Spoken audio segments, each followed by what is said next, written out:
내 돈을 누가 훔쳐갔다고. 비자금 5천만 달러 650억이 다 어디로 사라진 거야? 결국 뒤통수 맞고 통장 잔고 빵원 깡통 차는 배도은에 대한 이야기를 해보겠습니다. 구독과 좋아요를 눌러주시면 제가 영상을 만드는데 큰 힘이 됩니다. 바하마 세이프티 박스에 숨겨져 있던 5천만 달러의 비자금 채권. 이 돈이 어떤 돈이냐면 유니 처리하라는 회사 경영은 안 하고 지압 침대 팔아서 한 푼 두 푼 수십 년 동안 어렵게 바하마 은행에다가 횡령한 돈입니다.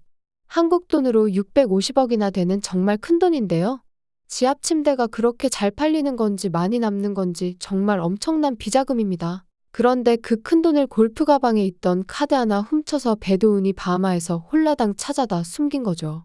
배도은이 아무도 모르는 곳, 상상도 못할 곳에 숨겨놨다지만 배도은이 이 큰 돈을 지킬 수가 있을까요? 머리 굴리는 걸로는 영 똑똑하지 못한 것 같은데 말이에요. 벌써 유니철로부터 비자금 재탈취 계획이 시작되었습니다. 목표는 하루빨리 배도은에게서 채권을 되찾아오는 것이죠. 배도은 혼자서는 이 채권 가지고 아무것도 못합니다. 그러니까 유니철 도움을 받아서 환전해달라고 부탁을 한 건데요. 그런데 유니철이 여기서 배신을 딱 때려버린 거죠. 유니철이 아무리 정신이 오락가락해도 미쳤다고 윤지창 죽게 만든 배도은한테 땡전 한 푼이라도 주겠어요. 배도은 너한테 주느니 이혜원이랑 내 손자 용기한테 주는 게 낫다는 거죠. 배도은은 어디 사기꾼 같은 비행기에서 처음 만난 최필수를 옆에 끼고 다니는데 이 인간이 관상을 보자하니 영 사기꾼 같습니다. 과거도 찝찝하고 뒤통수 칠 가능성이 100%인데 최필수는 배도은 비위만 맞추지 아무것도 할 줄 몰라서 결국에 차지은 엄마 민자영까지 끌어들였고요. 하지만 이 두 명은 동영상 협박의 돈 냄새를 맡고 배도은 곁에 있는 건데 제대로 도울 리가 없겠죠. 벌써 최필수는 대놓고 배도은 배신할 것처럼 다 돈 때문에 움직이는 거라고 대놓고 말하고 있는데 배도은 노답이면 언제든지 버리고 갈아탈 인간이에요. 그나저나 최필수는 어디서 이렇게 백성윤이랑 닮은 사람을 데려온 건지. 원래 남자 주인공이었던 백성윤은 갑자기 제이스리한테 밀려가지고 분량도 없어졌고요. 원래 나오는 사람들 다 죽여버리더니 새로운 인물로 교체하는 건가 싶네요. 하여간 새로 등장한 최필수는 배도은의 뒤통수를 제대로 쳐버릴 인간인 것 같습니다. 벌써부터 민자영 따로 만나서 떠드는 꼴을 보니 멍청한 배도은 속여서 반띵하자고 우리 둘이 300억씩 나눠 가지자고.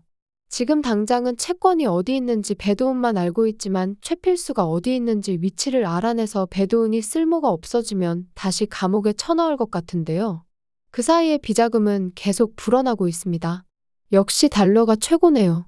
그 사이에 심지어 환율이 올라서 5천만 달러 채권은 심지어 한 달 만에 680억이 되어 30억이 늘어났는데요. 예전 뉴스기사에 한 직원이 회사 돈 횡령해서 비트코인 샀다가 그게 폭등했다는 게 생각나는 대목입니다. 횡령한 회사 돈은 유니철 주머니도 아니고 다시 회사에 반납해야죠. 이걸 누가 가지긴 누가 가져요. 회사 돈인데 회사에 가는 게 당연한 거고. 세상에 650억을 횡령한 거면 진짜 큰 뉴스인데 하도 횡령하는 인간들이 많고 재벌이면 다들 자기 회사 돈을 사적으로 횡령해서 그런지 이게 못된 짓이라는 것처럼 안 보여서 황당합니다. 배도은이 가지고 있는 비자금을 누가 빼앗게 될는지. 앞으로는 이 돈을 둘러싸고 아주 싸움판이 날 것 같은데요. YJ가 지금 망하기 직전이라서 회사를 살리려면 이 돈이 꼭 필요하기 때문에 이 돈을 가진 사람이 다음 YJ 회장이 될 것 같습니다. 그런 중요한 돈이 배도은 손에 들어가는 건 절대 안 될 말이죠.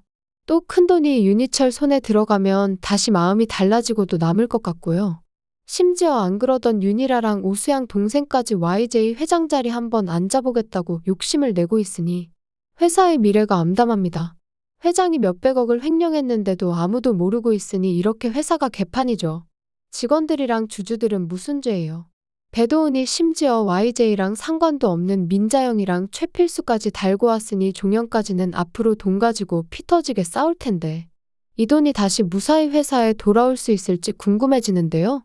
그래도 배도은이 돈 가지고 한국에 돌아온 게 다행이라고 생각해야 할까요? 이 정도 큰돈 생겼으면 저 같으면 외국 가서 팡팡 즐기며 살았지. 자기 명을 재촉하러 한국에 안 들어왔을 것 같은데 왜 YJ 며느리 자리 내 거라고 돌아온 건지 이해가 안 가네요. 조카인 용기한테 왜 저렇게 집착하는지 그것도 이상하고요. 배도우는 아무리 봐도 애정결핍에 정신이 정말 오락가락 하는 것 같습니다. 뭐 이런 악귀가 다 있는지 어느 동생이 언니한테 이렇게까지 하냐고요. 차라리 배도훈이 제발 이혜원 동생이 아니었으면 하고 있었는데 진짜 배도훈이 이혜원이랑 자매가 아닐 수도 있을 것 같습니다. 이민숙이 적고 이혜진은 혜원이랑 어떻게 저렇게 딴판이냐고 혜원이 동생인데 어떻게 저렇게 못돼 처먹었냐고. 아무리 봐도 우리 집안 핏줄 아닌 것 같다고 하잖아요. 원래도 보면서 피영주 때문에 배도훈은 아무리 봐도 이혜원이랑 자매 아닌 것 같은데 하고 있었는데 오늘은 이민숙이 배도훈 우리 착한 오빠 이민태 자식 아닌 것 같다는 대사를 한 걸 보니까 배도훈 출생의 비밀이 따로 있을 수도 있을 것 같아요. 피영주가 보통 인간이냐고요? 지금도 배장군이랑 살림 차려서 사는데 아무리 봐도 배도훈은 피영주가 외도해서 데려온 딸 같아요. 저런 걸 딸이라고 불쌍하다고 살리려다 대신 죽은 이민태만 불쌍합니다. 지 언니가 대신 고아원 가주려고 한 건데 그거 가지고 아직까지 세상에서 저 혼자만 힘들었던 것처럼 저 연병을 떨고 앉아있으니. 배도훈은 진짜 개노답인데요. 이혜원도 새엄마한테 얼마나 학대란 학대는 다 당하면서 컸냐고요. 몸에 멍자국이 지워질 날이 없었는데 자기 마른밥에 고추장 먹었다고 혼자만 불쌍하게 컸다고 난리를 치니 이혜원이 빨리 내가 대신 고아원에 가려고 아빠한테 간 거라고 말 좀 했으면 좋겠어요. 그런다고 해서 정신 차릴 인간도 아니지만 착한 이혜원이랑 가족들은 왜 배도훈이 죗값 다 치르고 벌 받고 나오면 이혜지 내 동생으로 대해줄 거라고 하는지 답답합니다. 저런 게 가족인가요? 드라마 제목은 피도 눈물도 없이인데 피도 눈물도 없는 건 배도훈만 해당하는 내용 같네요. 다른 가족들도 어찌나 인정이 넘치는지 배도훈이 동생이라고 봐주니까 맨날 당하는 거죠. 이혜원이 제발 피도 눈물도 없는 모습을 보여주었으면 좋겠네요. 아니 6월달 종영인데 벌써부터 제이슬이랑 연결되고 백성윤한테는 찾아가서 완전히 쪽내버리니까 보다가 갑자기 마지막 회인 줄 알았잖아요. 이러다가 조기 종영하려고 이러나. 앞으로 한 달 넘게 도대체 뭐 하려고 하는 건지. 이런 드라마는 처음입니다. 자꾸 이랬다 저랬다 머리 아프게 내용 바꾸지 말고 일일 드라마인데 언제 봐도 무슨 내용인 줄 알 수 있게 좀 쉽게 좀 써줬으면 좋겠어요. 어찌나 복잡하게도 이야기를 꼬아놓는지 갑자기 41전으로 돌아가지를 않나? 그래도 의리 있게 봐주는 시청자들도 있는데 마무리라도 잘해야죠. 매일 놀라움을 주는 피도 눈물도 없이 다음엔 또 어떤 이야기가 나올지 기대해보면서 리뷰 마치겠습니다. 구독과 좋아요를 눌러주시면 제가 영상을 만드는데 큰 힘이 됩니다. 시청해주셔서 감사합니다.